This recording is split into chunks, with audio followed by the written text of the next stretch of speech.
falar um pouco sobre premissas e desafios da abordagem dos direitos fundamentais de seguridade social e o direito do trabalho nesse contexto de crise. Esse foi o convite e a provocação do Vandelli, e eu venho me dedicando a esse tema da pesquisa dos direitos humanos, de seguridade social e do direito constitucional da seguridade social, e por isso trago aqui algumas inquietações e questões que eu considero emergentes, relevantes, tanto para a teoria constitucional, quanto para a teoria dos direitos humanos, quanto para a prática desses direitos e para a realização desses direitos, né? Falo também como um pesquisador de direitos fundamentais, de direito constitucional, não como um especialista em direito do trabalho, nem como um previdenciarista, como costumo me confundir, né? A premissa mais relevante da minha fala, eu acho que são duas coisas centrais do que eu quero dizer, né? Acho que tem uma premissa muito importante nas minhas preocupações, acho que muitos pesquisadores da atualidade compartilham dessa preocupação, né? Uma premissa importante e um desafio importante. A premissa, né?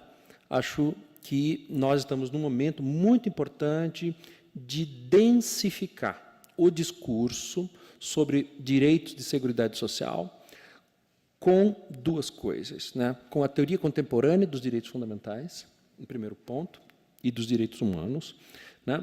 E isso significa, a meu ver, especialmente, trazer, né, mais densificação no discurso dos direitos sociais do trabalho com a teoria da aplicação proporcional dos direitos fundamentais, num aspecto, e, em segundo lugar, densificar as pesquisas sobre esses direitos com um olhar para dados empíricos e resultados de pesquisas empíricas que mostrem caminhos de retrocessos, que mostrem caminhos de proteção e que mostrem caminhos de progresso na realização desses direitos. Acho que tem dois pontos muito importantes para a dogmática desses dois direitos sociais, que nós podemos evoluir muito na construção de uma dogmática de direitos constitucionais de seguridade social e direito do trabalho. Então, esses dois aspectos, o elemento da proteção proporcional e, por outro lado, a densificação de bases empíricas, né, fortes, científicas, né, confiáveis para o discurso da proteção, da melhor proteção e da proteção progressiva. Quanto ao desafio, como se vê, é também um desafio, mas de um ponto de vista mais teórico, esse segundo desafio teria, eu poderia chamá-lo de um desafio mais de realização desses direitos no nosso contexto de crise. Permito-me fazer esta abertura de aspas a essa expressão de nossa crise. É evidente que o contexto de crise é uma crise global que afeta todo o capitalismo global, mas nós também precisamos olhar para o tipo de nossa crise, que nos impõe também desafios peculiares em alguns aspectos e, em outros aspectos, obviamente, comuns, mas em alguns aspectos muito peculiares, né? Eu aponto alguns elementos que eu considero assim, relevantes para pensar esses direitos no contexto de nossa crise, né? Bom, primeiro aspecto, né? A brutal desindustrialização da economia brasileira nos últimos 15 anos. O PIB brasileiro, a indústria brasileira, e, portanto, há um trabalho importante ali. A indústria brasileira, que representava algo em torno de 25% do produto interno bruto, hoje representa algo em torno de 10% a 12% do produto interno bruto. Então, o Brasil viu um encolhimento importante da sua indústria nacional, né? Indústria instalada no Brasil. Primeiro aspecto. O segundo aspecto, que tem a ver também com nossa crise, é o modo como geramos o endividamento público, que afeta, obviamente, o orçamento da Seguridade Social e todas as discussões políticas desse momento sobre onde cortar, como conter e conter os recursos, se vamos afetar mais ou se vamos afetar menos os direitos sociais. Então, é um país que pratica altas taxas básicas de juros, é inaceitável. Inaceitável. É um país que pratica taxas básicas de juros acima de 7% ao ano, de um modo publicamente não discutido. É um assunto que não é assunto para juristas. Juristas não olham para isso, não conseguem compreender isso aí. Parece que é um assunto técnico de algum lugar. Nem a Rússia não é? Que está em guerra, né? Que pratica a segunda maior taxa básica de juros do mundo, pratica coisa semelhante, 7,5% ao ano lá, por causa do contexto de crise, né? Nós, 14% aqui, estamos muito felizes se baixar para 13%. Então, um impacto enorme na nossa dívida pública e nas nossas contas públicas. Somado a isso, é um país que voltou a ver a inflação, né? Voltou a ver a inflação. Inflação significa conflito social, né? Significa conflito social, conflito de grupos sociais e classes sociais. A inflação que sai da linha do controle dos 6%, claro, muito influenciada pelas políticas de reajustes recentes. Espera-se que esse ano a gente volte a ter, mas é um país que volta a ter inflação crescente num contexto de desindustrialização e num contexto de altas taxas de juros. Quer dizer, nossa crise, né? É um país que tem frágil cultura também de direitos humanos e de defesa de direitos fundamentais. Não é um país que defende com vigor, com consciência, não é um país que tem, né, tranquilidade, feliz em defender direitos humanos e de direitos fundamentais, né? Inúmeros são os exemplos, não só de trabalho escravo, para pegar o campo da questão do trabalho, como também nosso sistema carcerário e a saúde. Quer dizer, é um país que tem problemas de aceitar, assimilar uma defesa do respeito, da dignidade, com tranquilidade, né? E aquilo que eu considero também um elemento importante da nossa crise, e que, eu diria, desses todos, é o que mais me preocupa, é uma ameaça recente no plano político, de ruptura do acordo e da coalizão de classes que foi formada na Assembleia Nacional Constituinte para formar um país com uma Constituição cidadã e com a proteção para todos. Quer dizer, é um país que se vê crescentemente dividido em grupos sociais. E o diálogo entre classes sociais anda com um nível de intolerância um pouco acima daquilo que eu gostaria de ver em termos de efetivação e continuidade do pacto básico político, que deu sustentação ao modelo de Assembleia Nacional Constituinte. Portanto, a generosidade de uma Constituição cidadã, a generosidade de um sistema de financiamento solidário coletivo, isso tudo está em xeque. A gente está vivendo um momento importante, a meu ver, de retrocesso, de ameaças, né? Então, eu diria, são duas coisas que me fazem pensar nesse momento: a realização e efetivação dos direitos do trabalho e do direito de seguridade social. A densificação, por um lado, do discurso constitucional e o conhecimento das condições de sua realização, e, de outro lado, neste contexto, no contexto de nossa crise, né, e não no contextos amplos de crise do capitalismo global. Bem, algumas coisas mais específicas, então, que possam nos permitir a ver um pouco melhor, ao menos como na minha agenda de pesquisa esses temas aparecem, né, as conexões entre trabalho decente e seguridade social, algumas conexões entre seguridade social como fator de trabalho produtivo, né, como fator produtivo do próprio capitalismo, né, como que reformas fiscais afetam, né, o modelo de segurança social que nós construímos a partir de 1938, e também como a teoria constitucional pode nos ajudar a pensar a realização desses direitos em contexto de crise, né? Obviamente, não vou descer a longos detalhes sobre isso, vou colocar de modo a instigar o debate para que esses temas possam aflorar e suscitar, eventualmente, interesse do auditório e da mesa também. Então, uma coisa que me chama sempre muita atenção é o modo como nós lidamos com a segurança social, com seguridade social. Primeiro que é uma expressão espanhola, né? Isso é uma palavra esquisita em língua portuguesa, isso aqui, seguridade, né? Ainda que fale espanhol, soe muito naturalmente a noção de segurança, mas nós não entendemos assim, né? A segurança jurídica é uma coisa e a seguridade para nós é uma outra coisa. É claro, está relacionado, quer dizer, com um discurso de justificação, é possível chegar lá, né? Mas não é algo automático. Quer dizer, nós não vemos um direito, os três direitos fundamentais, saúde, assistência e previdência, como direitos que fazem parte do âmbito de proteção desse direito humano fundamental, que é o da segurança social, né? Aliás, eu gosto de citar uma coisa que é um pouco sintomático assim, dessa nossa forma de traduzir direitos humanos no campo social, né, que é o modo como nós traduzimos o artigo 9º, né, do Pacto Internacional de Direitos Econômicos, Sociais e Culturais, né, onde está escrito lá, né, os Estados-partes dessa convenção reconhecem a cada um o direito de segurança social, inclusive o direito de social insurance, como diz o documento internacional. Quer dizer, há um direito internacional né, um direito humano de segurança social, vírgula, inclusive de seguro social, diz o documento. A nossa tradução, que veio para o nosso decreto 591 de 1992, é muito bonitinha. Ela diz assim, tradução para o português, do documento internacional, né? Então, os Estados-partes desse pacto reconhecem o direito de toda pessoa à previdência social. Reduziu segurança social à previdência social, vírgula, inclusive o seguro social. Então, ficou interessante, porque os dois ficou a mesma coisa dita de outro modo, seguro social e previdência social. É um documento oficial, né? Se alguém for estudar direitos humanos e seguridade social no Brasil, vai se deparar com esse documento, segurança social, em última análise, é previdência, né? Que é o que realmente a grande confusão que nós temos em relação a esse dia. Agora, se já temos dificuldade de ver o direito fundamental de segurança social como direito humano, as conexões entre esse direito e o direito do trabalho vão se dissociando com o tempo também, não só pela justiça especializada que temos na justiça do trabalho, mas por uma dogmática também, o modo como ensinamos esses direitos, eles foram dissociados, né? São duas coisas.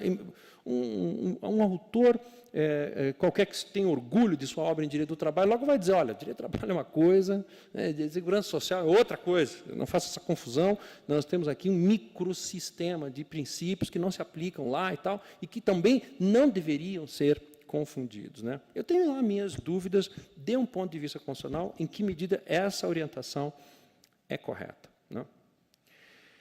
Bom, a amplitude do trabalho decente, né? Os documentos mais recentes das Nações Unidas reconhecem a segurança social como parte integrante do conceito de trabalho decente. Uma sociedade que tem trabalho decente tem um sistema de proteção social.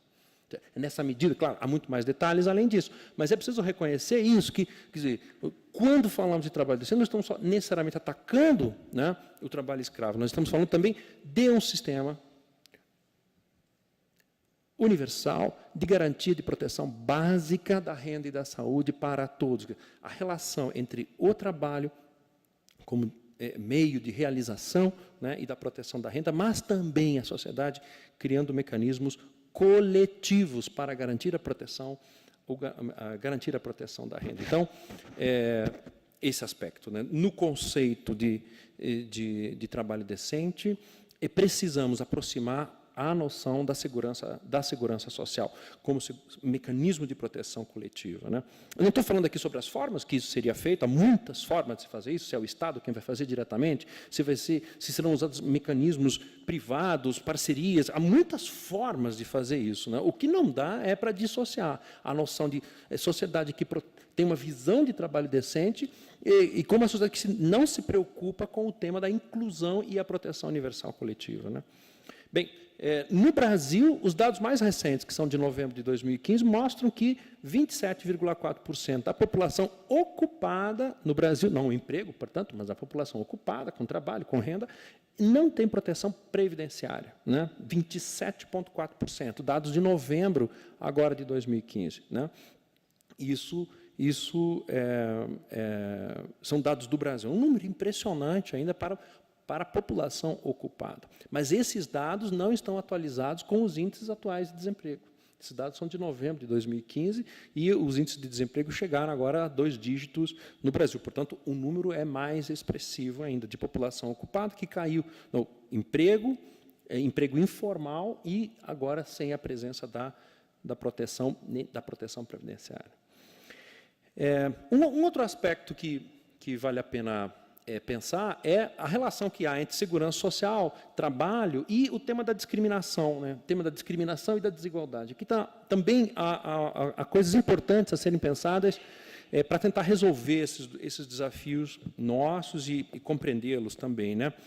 Então, a falta, né, de mecanismos de segurança social para trabalhadores, né, em situação informal, né, em situação de maior vulnerabilidade, né, poderia ser vista assim, deveríamos vê-la também como situação de discriminação. Né? O Brasil não tende a chamar isso de exclusão, de impossibilidade. Nós não tratamos isso da perspectiva do direito fundamental à igualdade, da igual proteção de direitos básicos. Né? Então, acho que tem um espaço aqui para pensarmos a discriminação e o modo como discriminamos por omissão, né? A falta de proteção e de segurança social daqueles que estão em situação de trabalho informal ou de vulnerabilidade, em situação mais vulnerável. Né?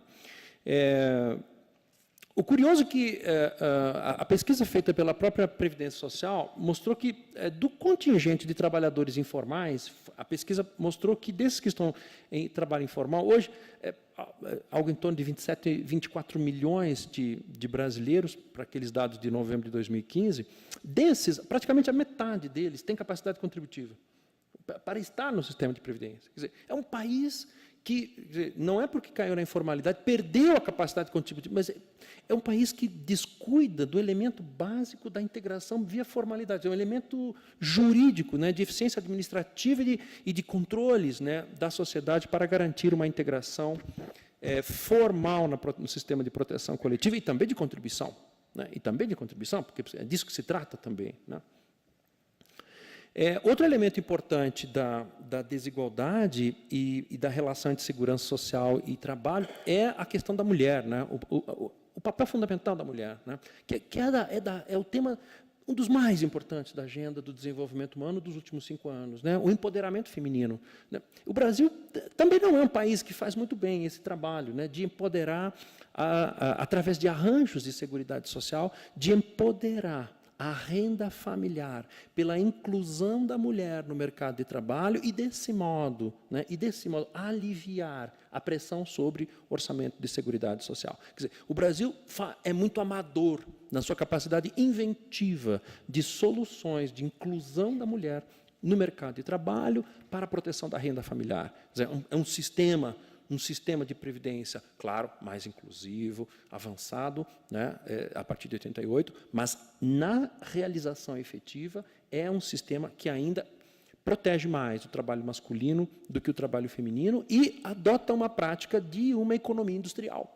Modelo clássico, né, do trabalhador industrial protegido pelo seu salário, enquanto nós estamos olhando essa desindustrialização da economia. Quer dizer, é preciso reinventar formas de proteção da renda familiar, sobretudo, não contando com transferências e com aportes da segurança social, mas contando com novos mecanismos de inclusão da mulher no mercado de trabalho. É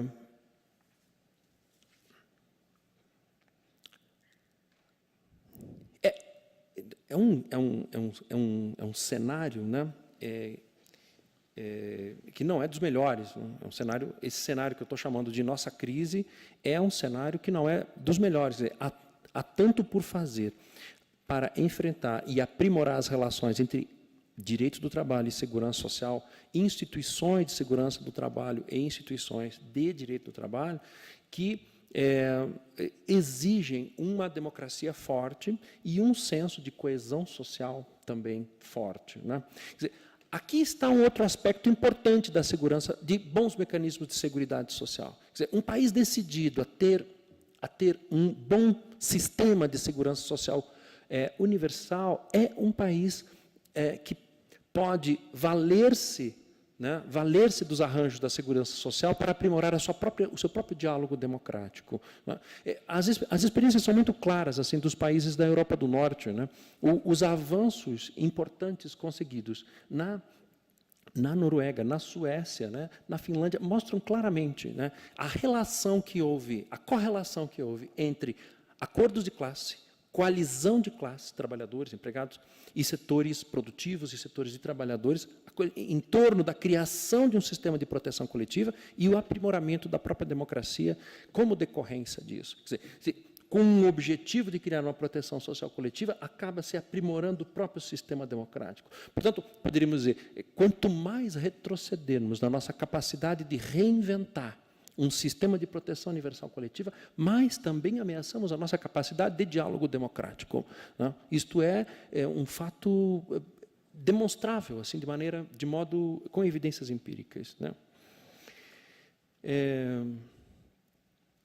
Quanto à teoria constitucional e a preocupação com o trabalho decente, eu queria dizer o seguinte: um elemento importante também adicional para pensarmos a correlação entre segurança social e trabalho nesse contexto de crise do capitalismo e da nossa crise, né, da crise com as características que temos aqui no Brasil, é que também há uma orientação muito importante, a meu ver, doutrinária, que vem da Organização Internacional do Trabalho, que é a necessidade de pensarmos não só esses novos arranjos de inclusão e de relação com o trabalho, mas também de pensarmos a segurança social, de construir modelos de segurança social, de tal modo que se possa ver a própria proteção social como fator produtivo.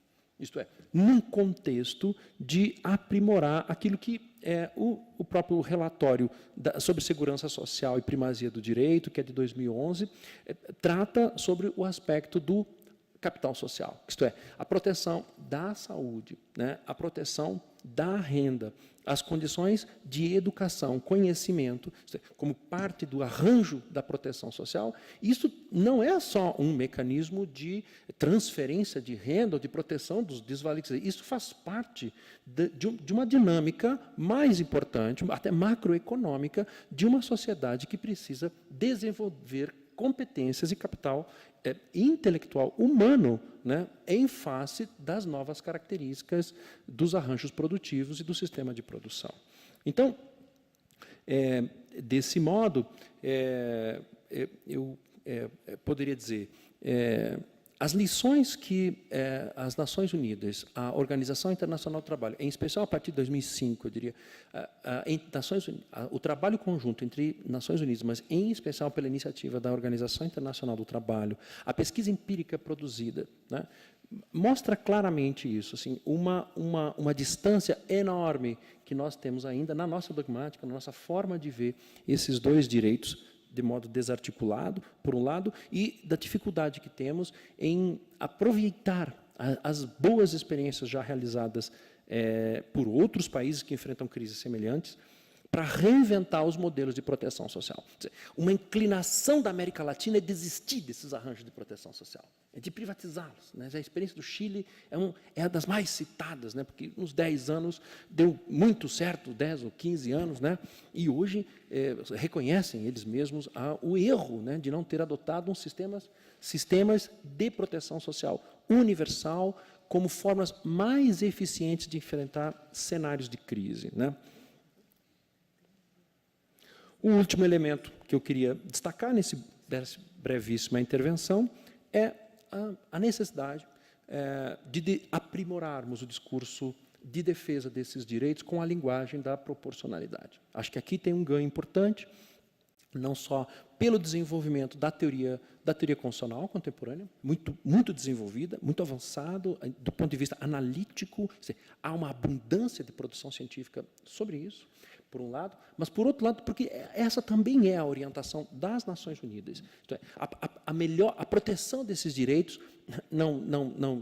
é sempre a proteção ótima. Isto é a melhor proteção possível dentro dos recursos disponíveis e com o que há de melhor que se pode fazer. É esse o discurso dos pisos de proteção mínima, é esse o discurso da proteção básica para todos, não igual para todos, mas dentro daquilo que toda a sociedade pode produzir nas melhores condições possíveis. Portanto, a proteção progressiva e a proteção mínima são conceitos que também precisam ser ajustados com um olhar seguro, um olhar firme sobre as condições reais de proteção que cada sociedade pode ter.